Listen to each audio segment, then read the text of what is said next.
سورۃ الاعراف آیت نمبر 201۔ تقریباً ہمارا یہ لاسٹ رکوع ہے سورہ اعراف کا۔ اعوذ باللہ من الشیطان الرجیم، بسم اللہ الرحمن الرحیم۔ ہم نے پچھلی آیتوں میں دیکھا کہ جو لوگ بغیر تحقیق، بغیر دلیل کے اللہ رسول پر باتیں کرتے ہوں تو ایسے لوگوں سے درگزر کا معاملہ کرو، اپنے موقف پر ڈٹے رہو، اور جو آخری بات ہم نے پڑھی تھی کہ وَإِمَّا يَنزَغَنَّكَ مِنَ الشَّيْطَانِ نَزْغٌ، کہ اگر تمہیں کوئی وسوسہ آئے شیطانیت کی طرف سے، کوئی وسوسہ، یعنی جب ہم ان تمام عقائد کو چھوڑ دیتے ہیں جو کہ قرآن سے ثابت نہیں ہو رہے، تو ایسا لگتا ہے کہ کہیں ہم پر کوئی قبر والوں کا خدا نخواستہ کوئی عذاب نہ آئے، کیونکہ ہم قبر والوں سے بھی ڈرتے ہیں، ہم کالی زبان والوں سے بھی ڈرتے ہیں، ہم وہ لوگوں کی بد دعاؤں سے بھی ڈرتے ہیں جن کا ہم نے کچھ نہیں بگاڑا۔ تو انسان کے پاس جب قرآن کے معاملے میں سٹیبلٹی نہ ہو کہ اللہ کے پاس کوئی جنگل کا قانون نہیں چلتا، کوئی خواب دیکھ کے ڈر جاتے ہیں، جبکہ وہ ہمارے اپنے ہی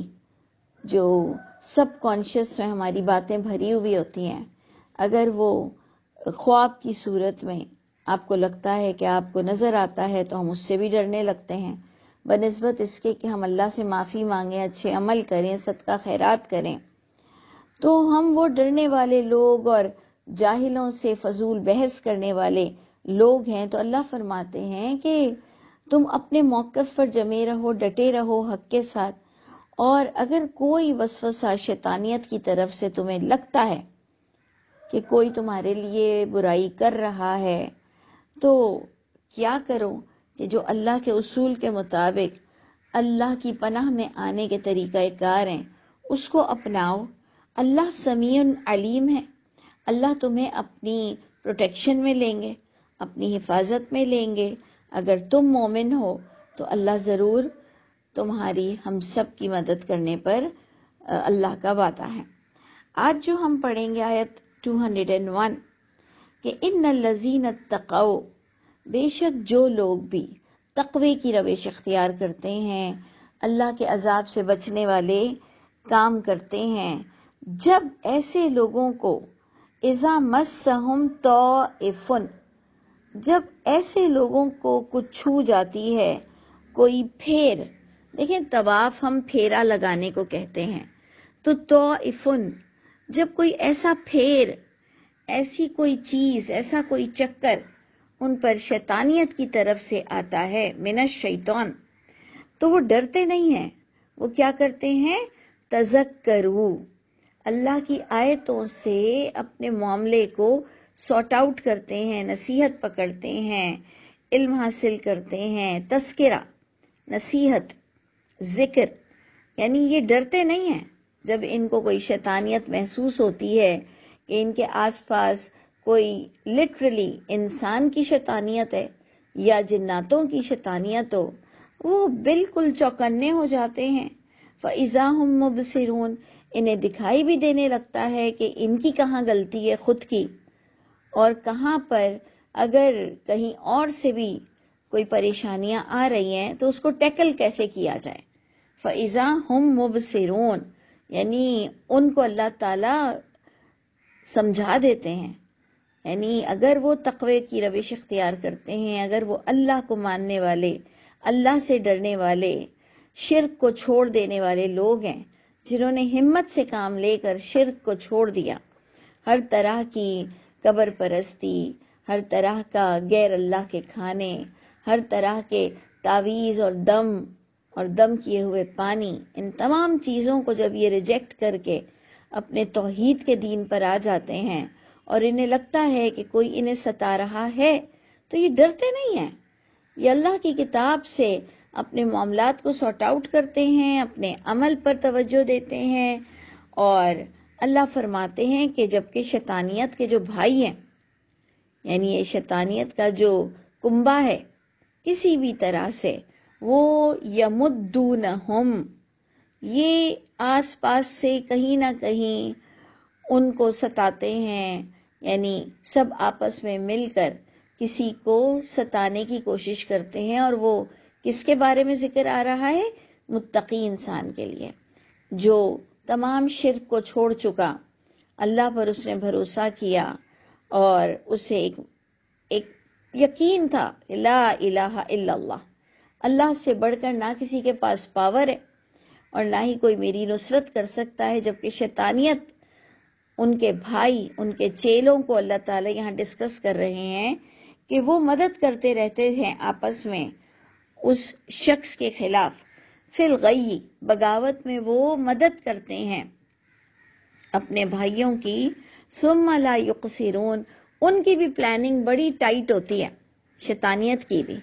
وہ بھی کوئی کمی نہیں کر رہے ہوتے ہیں، لیکن اللہ سے بڑھ کر تو کوئی بھی نہیں نا، تم اپنے پاور یوز کرو، ہم اللہ پر بھروسہ رکھتے ہوئے اللہ کے پاور کا ویٹ کریں گے۔ اگر ہم اور آپ متقی ہیں، بڑے سے بڑا کوئی جادو آپ پر اثر نہیں کرے گا، کوئی جادو آپ کو نقصان نہیں پہنچائے گا، اور یہ نظر وظر لگنا تو کوئی اللہ کی کتاب سے ثابت ہی نہیں ہے، ساری حدیثیں بالکل انتہائی ضعیف ہیں۔ تو یہ تمام شرکی عقائد جب کوئی چھوڑ دیتا ہے اور شیطانیت اس کے پیچھے لگتی ہے تو اس کو ویٹ کرنا چاہیے، اسے ڈرنا نہیں چاہیے، اسے گیو اپ نہیں کرنا چاہیے، اس شیطانیت کے آگے اس نے سرینڈر نہیں ہونا ہے۔ اللہ اس کو سجھائیں گے، اللہ اس کو دکھائیں گے کہ کیسے سب چیزوں کو ٹیکل کرنا ہے، جبکہ شیطانیت بھی کمی نہیں چھوڑے گی، لیکن ایٹ لاسٹ اللہ کا پاور ہی بلند رہنے والا ہے۔ یہ بات بتاتے ہوئے اللہ تعالیٰ فرماتے ہیں کہ یہ وہ لوگ ہیں جو علم حاصل نہیں کرتے، شرک کو نہیں چھوڑتے ہیں اور اللہ کے رسول سے معجزات مانگتے ہیں۔ تو اب وہ ٹاپک آ رہا ہے، کیونکہ کنکلیوڈ ہو رہی ہے، اینڈ ہو رہی ہے سورہ اعراف، کہ وَإِذَا لَمْ تَأْتِهِمْ بِآيَةٍ، اور جب نہیں آپ لاتے ہیں ان کے پاس، یعنی اے محمد صلی اللہ علیہ وسلم، جب آپ ان کے پاس کوئی معجزات نہیں لاتے ہیں، دیکھ لیجئے اللہ کیا بتا رہے ہیں کہ نبی سے وہ معجزات مانگتے تھے اور نبی کوئی معجزات انہیں نہیں کر کر بتاتے تھے، تو وہ طنزیہ انداز میں، یعنی ان کو ستانے والے انداز میں نبی کو لوگ کہتے تھے، کفر کرنے والے، لو لجتبیتہا، اے نبی آپ خود کیوں نہیں گھڑ لیتے ہیں، خود کیوں نہیں چن لیتے ہیں ان معجزات کو۔ تو اب اس پر بڑی غور طلب بات اللہ کے نبی کہیں گے اللہ کے حکم سے، یعنی جب کفر کرنے والا علم حاصل نہیں کرتا، جب علم حاصل کرے گا تو اسے معجزات کی کوئی ضرورت نہیں پڑے گی، اس پر کلیئر ہو جائے گا کہ یہ قرآن اللہ کی کتاب پچھلی کتابوں کو تصدیق کر رہی ہے۔ نبی کریم صلی اللہ علیہ وسلم کوئی نیا دین لے کر نہیں آئے ہیں، لیکن جس کو علم ہی حاصل نہیں کرنا، انہوں نے کہا آپ معجزات لائیں۔ اس پر اللہ نے اپنے نبی سے کہا کہ ان کو جواب دو، ان کو بتاؤ کہ انما اتبع، کہ اے لوگوں بے شک میں تو فالو کرتا ہوں، میں تو اتباع کرتا ہوں، ما یوحا الی من ربی، جو وحی کی جاتی ہے میری طرف، میرے رب کی طرف سے۔ یعنی انہوں نے یہ نہیں کہا کہ میں جوتے کیسے پہنتا ہوں تو میں اتارتا کیسے ہوں، تو میری پگڑی کا کلر کون سا ہے، تو میں دنداسا کیسے لیتا ہوں، انہوں نے اپنی باتیں نہیں کی۔ انہوں نے کہا نہ میں معجزات لا سکتا ہوں، میں صرف وحی کو فالو کرتا ہوں۔ سوچئے، بہت گہری بات ہے۔ تو جب نبی صرف وحی کو فالو کرتے ہیں تو میں نے اور آپ نے وہ 200 سال بعد کی وہ 6 کتابیں جو سنی حضرات پکڑے ہوئے ہیں اور وہ 4 کتابیں جو شیعہ حضرات پکڑے ہوئے ہیں، اس کا ملبے تلے قرآن کو دبا دیا گیا ہے، اس کی امپورٹنس کس کس طرح سے ختم کرنے کی کوشش کی جاتی ہے اللہ کی کتاب کی۔ تو آپ سوچئے کہ جب نبی کو صرف وحی کا برڈن دیا گیا، نبی کریم صلی اللہ علیہ وسلم کو صرف وحی کا وزن دیا گیا جو وہ ریزسٹ کر سکتے تھے، تو یقیناً جب ہمیں اور آپ کو بھی وحی کو اپنانے کا حکم دیا ہے تو اس سے پتہ چلتا ہے کہ میں اور آپ بھی وہی کو فالو کر سکتے ہیں، وہی کی اتباع کر سکتے ہیں، وہی تک ہمارا دین محدود ہے، وہی تک ہم سے سوالات ہوں گے، وہی سے ہٹ کر ہم سے کوئی سوالات نہیں ہونے ہیں، تو ہم پورے مارکس لانے کی کوشش کریں بنسبت اس کے کہ ہم آؤٹ آف سلیبس جا کر اپنے پیپر کو کیوں خراب کر رہے ہیں۔ کتنی جگہ ہمارے مارکس ڈیڈکٹ ہو جائیں گے اگر ہم نے قرآن پر توجہ نہیں تھی۔ تو آپ غور کر لیجئے کہ اس ایک آیت سے آپ کو کتنے پوائنٹس مل جاتے ہیں کہ نبی نے کہا کہ میں معجزات نہیں لا سکتا ہوں اور میں تو فالو کرتا ہوں وحی کی جو میرے رب کی طرف سے مجھ پر کی گئی ہے، اور ھذا بصائر من ربکم، اور اس وحی میں بصیرت کی باتیں ہیں، سمجھنے کی باتیں ہیں، ختم القرآن کے لیے اور صرف ریسائٹنگ کے لیے، صرف پڑھنے والی کتاب یہ نہیں ہے ثواب کمانے کے لیے، یہ تو بصیرت پر مبنی ہے کتاب، تمہارے رب کی طرف سے ہے، اس میں ہدایت ہے، رحمت ہے، لیکن یہ ہدایت اور رحمت یہ سب کے حصے میں نہیں آئے گی، لقوم یؤمنون، یہ تو ایمان والے لوگوں کا حصہ ہے۔ تو اب اللہ تعالیٰ مجھ کو اور آپ کو ایمان والے میں جو صفت ہوتی ہے وہ ہمیں روز بروز خود اس پر توجہ ہم کریں، اللہ کے نزدیک ہم ایمان والے بن جائیں تو یہ اللہ کی کتاب ہمارے لیے ہدایت اور رحمت ہوگی، کافی ہوگی۔ اچھا جی، ایک اور بڑا انٹلیکچول پوائنٹ آ رہا ہے کہ ہم سب بھی جب قرآن پڑھا جاتا ہے تو اس کی عزت تو کرتے ہیں کہ بھئی قرآن پڑھا جا رہا ہے تو خاموش رہو، یا ہم ایسی بھی عزت کرتے ہیں جو میں بچپن سے دیکھتی آئی ہوں کہ جی جب کبھی تلاوت ہو رہی ہو کہا ٹی وی بند کر دو، یا ٹیپ ریکارڈ بند کر دو، یا ریڈیو بند کر دو، بے ادبی ہو رہی ہے۔ تو وہ ہم سمجھتے تھے کہ جی تلاوت ہو رہی ہے تو باتیں کر رہے ہو تو بے ادبی ہو رہی ہے۔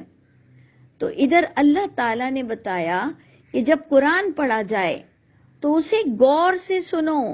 جو تمہارے اوپر اثر انداز ہوگا۔ تم جب غور سے کسی چیز کو سنو گے تو یقیناً اس کو سمجھو گے۔ غور سے چپ رہنے کا مطلب کیا ہے کہ انصتو، جو اس میں آ رہا ہے کہ وَإِذَا قُرِئَ الْقُرْآنُ، جب قرآن کی تلاوت ہو رہی ہو، فَاسْتَمِعُوا لَهُ، اسے غور سے سنا کرو، یعنی سمجھنے کی نیت سے سنا کرو۔ میں اور آپ تو سدیس اور شریم کی آوازوں میں کھو چکے ہیں، یعنی ہمارے لیے تو آواز بڑی چیز ہو گئی ہے، انداز بڑی چیز ہو گئی ہے، تجوید جو کہ ہمارے انسٹیٹیوٹ میں ہم یہ تمام چیزوں پہ توجہ دیتے ہیں، آواز بھی اچھی ہونی چاہیے، تجوید بھی اچھی ہونی چاہیے، لیکن صرف یہی تو مقصد نہیں ہے نا قرآن کا۔ اللہ تو کہہ رہے ہیں کہ تم اگر رحمت چاہتے ہو، دیکھیں یہ بھی ایک بیسٹ وظیفہ آپ کے اور میرے لیے آ رہا ہے کہ اگر تم چاہتے ہو کہ تم پر اللہ کی رحمتیں مسلسل برستی رہیں تو اللہ فرماتے ہیں کہ جب قرآن پڑھا جائے تو اس کے متن، اس کے جو پڑھائی پر عربی کو بیسک اگر جانتے ہو، جاننا ضروری ہے، جاننا چاہیے کہ کسی کے چکروں میں ہم نہ آئیں، نہ بڑے سے بڑے علامہ کے، نہ بڑے سے بڑے مولوی کے، نہ کسی ہم جیسی باجی جان اور میڈم کے، کسی کے چکروں میں ہم نہ آئیں، ہم اپنے اللہ کی کتاب کو خود سمجھیں۔ تو اللہ فرماتے ہیں کہ ایتھیکلی مینرز یہ ہیں کہ جب قرآن کی تلاوت ہو غور سے سنو اس کو، خاموش رہو،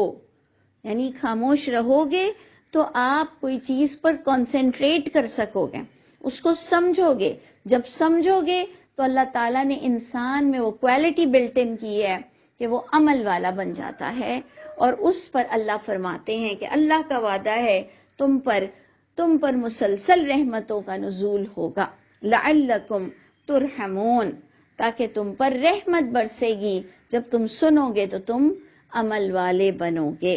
آپ دیکھ لیجئے کہ آپ کو صرف آواز آتی ہے کہ آگے فائرنگ ہو رہی ہے تو آپ رک جاتے ہیں، آپ کو صرف آواز آ رہی ہوتی ہے کہ آگے راستہ بند ہے، آپ دیکھنے نہیں چاہتے کہ راستہ بند ہے کہ نہیں، گاڑی کو آخر تک نہیں لے جاتے، آپ وہیں سے یو ٹرن لے لیتے ہیں، آپ اسی وقت مڑنے کی کوشش کرتے ہیں. یہ کان میں آواز کا آنا بہت بڑی رحمت ہے، لیکن ہم تو وہ لوگ ہیں بغیر سمجھے پڑھتے ہیں، بغیر سمجھے سنتے ہیں اور سرور حاصل کرتے ہیں صرف آوازوں کا. تو اللہ تعالیٰ مجھ کو اور آپ کو حق کے ساتھ قرآن کو سننا، سمجھنا، اور پھر اس کی جو رحمت برستی ہے جب ہم حق کے ساتھ سنتے ہیں کہ سمجھ رہے ہوتے ہیں، کنسنٹریٹ کر رہے ہوتے ہیں،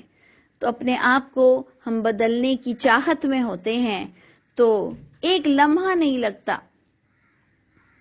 جب انسان اپنے آپ کو بدلنے کی کوشش کرتا ہے. اور پھر اسی کے ہی ساتھ ہم اینڈ کرتے ہیں سورہ اعراف کو کہ اللہ کا ذکر کیا کرو، یعنی اللہ کی باتوں کو سمجھا کرو، چاہے دعا کی صورت میں، چاہے میسج کی صورت میں، چاہے انفارمیٹیو آیتیں ہوں. تو اے نبی یاد رکھو، اور ہم سب کو بھی اس بات کی تلقین کی جا رہی ہے، اپنے دل میں بھی اللہ کی یاد ہو، تضرعا و خیفہ، گڑ گڑاؤ، چاہے اور کس طرح انداز سے ڈرتے ہوئے، گڑ گڑاتے ہوئے، بغیر بلند آواز کے، جس طرح سے تمہیں اچھا لگتا ہے اپنے رب کو یاد کرو، غور و فکر کرو، اللہ کی باتیں آپس میں مل کر تذکرہ کرو. اللہ فرماتے ہیں صبح اور شام جب تمہیں موقع ملے. صبح شام کا معنی ہوتا ہے پورے دن میں جو جس طرح سے تمہیں لگتا ہے کہ تم اپنے رب کے بارے میں ڈسکس کرو،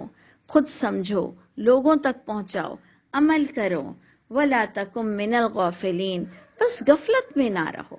دنیا کو انٹرٹین کرو، دنیا کے لیے جد و جہد کرو، لیکن اللہ کے معاملے میں غفلت کا معاملہ نہ ہو.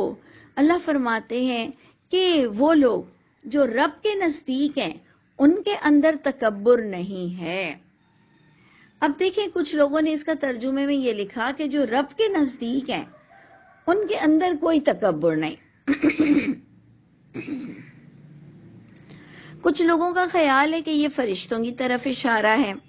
کیونکہ تکبر تو انسان میں بھرا پڑا ہے. لیکن اگر ہم اس کو ایک دوسرے پیرائے میں لیں کہ جو رب کے نزدیک ہو جاتے ہیں، جو سمجھتے ہیں رب کی باتوں کو، ان کے اندر بھی تکبر ختم ہو جاتا ہے.